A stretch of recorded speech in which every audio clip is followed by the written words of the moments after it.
Hi, ಇವತ್ತು ನಿನಗೆ ಬೋಧಿಸತ್ವನ ಇನ್ನೊಂದು ಕಥೆನ ಹೇಳ್ತಾ ಇದ್ದೀನಿ. ಆ ಕಥೆಯಲ್ಲಿ ಬೋಧಿಸತ್ವ ಒಂದು ಜಿಂಕೆಯಾಗಿ ಹುಟ್ಟಿರ್ತಾನೆ.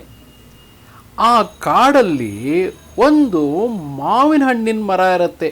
ಎಂಥ ಮಾವಿನ ಹಣ್ಣು ಅಂತಂದರೆ ಈ ಮಲೆನಾಡು ಕಡೆ ಸಾಸಿವೆ ಮಾವಿನ ಹಣ್ಣು ಅಂತಾರೆ. ತುಂಬ ರುಚಿಯಾಗಿರುತ್ತೆ.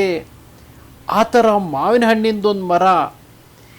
ಆ ಮರದಿಂದ ಆಗಾಗ ಒಂದೊಂದೇ ಹಣ್ಣು. ಆ ಮರ ತುಂಬ ಹಣ್ಣು ಬಿಡುತ್ತೆ. ತುಂಬ ಹಣ್ಣುಗಳು ಕೆಳಗೆ ಉದುರ್ತಾ ಇರುತ್ತೆ. ಈ ಜಿಂಕೆಗಳು ಏನು ಮಾಡ್ತಿದ್ವು ಗೊತ್ತಾ?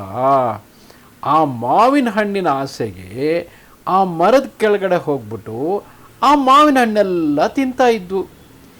ಜಿಂಕೆಗಳು ಮರದ ಕೆಳಗೆ ಓಡಾಡ್ಬೇಕಾದ್ರೆ ಅವುಗಳು ಕಾಲಿಂದು ಗೊರಸಿನ ಗುರುತು ಬೀಳುತ್ತಲ್ವಾ ಅಲ್ಲೆಲ್ಲ. ಒಬ್ಬ ಬೇಟೆಗಾರ ಏನು ಮಾಡ್ದ ಅಂದರೆ, ಆ ಮರದ ಹತ್ರ ಬಂದಾಗ ಅಲ್ಲೆಲ್ಲ ಜಿಂಕೆ ಹೆಜ್ಜೆ ಗುರುತುಗಳಿದ್ದಿದ್ದು ನೋಡಿದ್ನಲ್ಲ.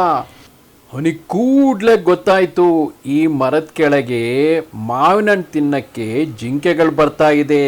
ಅದರಿಂದ ಆ ಜಿಂಕೆಗಳನ್ನು ಬೇಟೆಯಾಡಿ ತಾನು ತುಂಬ ದುಡ್ಡು ಗಳಿಸ್ಬೋದು ಅಂತ.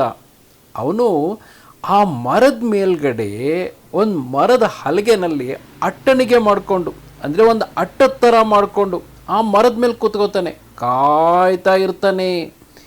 ಯಾವಾಗ ಜಿಂಕೆಗಳಲ್ಲಿ ಮಾವಿನ ಹಣ್ಣು ತಿನ್ನಕ್ಕೆ ಬರ್ತಾವೋ ಕೂಡಲೇ ಬಾಣ ಬಿಟ್ಬಿಟ್ಟು ಆ ಜಿಂಕೆಗಳನ್ನು ಸಾಯಿಸಿ ಎತ್ಕೊಂಡು ಹೋಗ್ತಾ ಇರ್ತಾನೆ.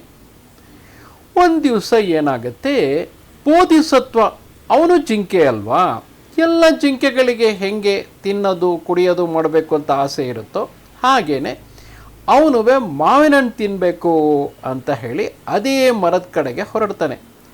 ಹೊರಡಬೇಕಾದ್ರೆ ಬೋಧಿಸತ್ವ ಯಾವಾಗಲೂ ತುಂಬ ಬುದ್ಧಿವಂತ ಅಲ್ವಾ.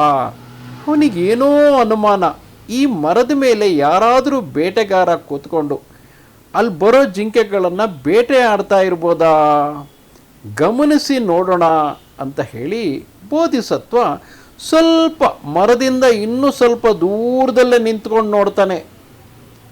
ಆಗ ಆ ಬೇಟೆಗಾರ ಆ ಮರದ ಮೇಲೆ ಕೂತಿರ್ತಾನೆ. ಅವನಿಗೆ ಜಿಂಕೆ ಬರೋದನ್ನು ಕಾಯ್ತಾ ಇರ್ತಾನೆ. ಇನ್ನು ಜಿಂಕೆ ತುಂಬ ದೂರದಲ್ಲಿರುತ್ತಲ್ವಾ, ಅಷ್ಟು ದೂರದಿಂದ ಬಾಣ ಬಿಟ್ಟರೆ ಬಾಣ ಗುರಿ ತಪ್ಪಿಬಿಡುತ್ತೆ. ಅವಾಗ ಜಿಂಕೆ ತಪ್ಪಿಸ್ಕೊಂಡ್ಬಿಡುತ್ತೆ. ಅದಕ್ಕೆ ಏನಾದರೂ ಮಾಡಿ ಅದು ಮರದ ಕೆಳಗೆ ಬರಬೇಕು.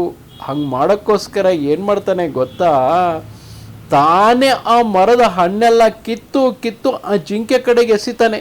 ಅದರ ಆಸೆಗಾದರೂ ಅದು ಬರಲಿ ಅಂತ. ಆದರೆ ಅದು ಸಾಮಾನ್ಯ ಜಿಂಕೆ ಅಲ್ಲ, ಬೋಧಿಸತ್ವ. ಅದಕ್ಕೆ ಗೊತ್ತು, ಮರದಿಂದ ಏನಾದರೂ ಹಣ್ಣು ಬಿದ್ದರೆ ನೇರವಾಗಿ ಕೆಳಗಡೆಗೆ ಬೀಳುತ್ತೆ. ಅದು ಹೆಂಗೆ ಅಷ್ಟು ದೂರಕ್ಕೆ ಬಂದು ಅದ್ರ ಕಾಲ ಹತ್ರಕ್ಕೆ ಬಂದು ಬೀಳುತ್ತೆ. ಏನು ಮರ ಏನು ಹಣ್ಣುಗಳನ್ನು ಎಸೆಯುತ್ತಾ? ಅಂದಮೇಲೆ ಮರದ ಮೇಲೆ ಯಾರೋ ಕೂತಿದ್ದಾರೆ, ಅವರು ಬೇಕಂತಲೇ ನನ್ನ ಹತ್ರ ಹಣ್ಣುಗಳನ್ನು ಎಸಿತಾ ಇದ್ದಾರೆ. ಆ ಹಣ್ಣಿನ ಆಸೆಗೆ ನಾನೇನಾದರೂ ಮರದ ಹತ್ರ ಹೋದರೆ ನನ್ನನ್ನು ಸಾಯಿಸ್ಬಿಡ್ತಾರೆ ಅಂತ ಅಂದ್ಕೊಂಡು ಕೂಡಲೇ ನಾನಿವತ್ತು ಹಣ್ಣು ತಿಂದೇದ್ರೂ ಪರವಾಗಿಲ್ಲ, ಇವ್ರ ಕೈಗೆ ಸಿಕ್ಕಾಕ್ಕೋಬಾರ್ದು ಅಂತ ತಕ್ಷಣ ಅಲ್ಲಿಂದ ಓಡಿ ಹೋಗ್ಬಿಡುತ್ತೆ. ಎಷ್ಟು ಬುದ್ಧಿವಂತ ಅಲ್ವಾ. ಅದಕ್ಕೆ ಹೇಳೋದು, ಯಾರಾದರೂ ಆಸೆ ತೋರಿಸಿದರೆ ನಿಂಗೆ ಚಾಕ್ಲೇಟ್ ಕೊಡ್ತೀನಿ ಬಾ, ಬಿಸ್ಕತ್ ಕೊಡ್ತೀನಿ ಬಾ, ಅದು ಕೊಡ್ತೀನಿ ಇದು ಕೊಡ್ತೀನಿ ಅಂದರೆ ಭಾಳ ಎಚ್ಚರಿಕೆಯಿಂದಾಗಿರಬೇಕು. ಸುಮ್ಮನೆ ಯಾರಾದರೂ ಪರಿಚಯ ಇಲ್ಲದಿದ್ದವರು ಹಂಗೆ ಬಂದು ನಮಗೇನಾದರೂ ಕೊಡೋಕ್ಕೆ ಸಾಧ್ಯನಾ? ಅಪ್ಪ ಅಮ್ಮ ಅಥವಾ ನಮಗೆ ತುಂಬ ಬೇಕಾಗಿರೋ ಯಾರಾದರೂ ಸ್ನೇಹಿತರು, ಅಪ್ಪ ಅಮ್ಮಂಗೆಲ್ಲ ಪರಿಚಯ ಇರೋರಾದರೆ ಓಕೆ, ಅವರು ನಮ್ಗೆ ಯಾವತ್ತೂ ತೊಂದರೆ ಮಾಡಲ್ಲ. ಆದರೂ ಎಚ್ಚರಿಕೆಯಿಂದ ಇರಬೇಕು.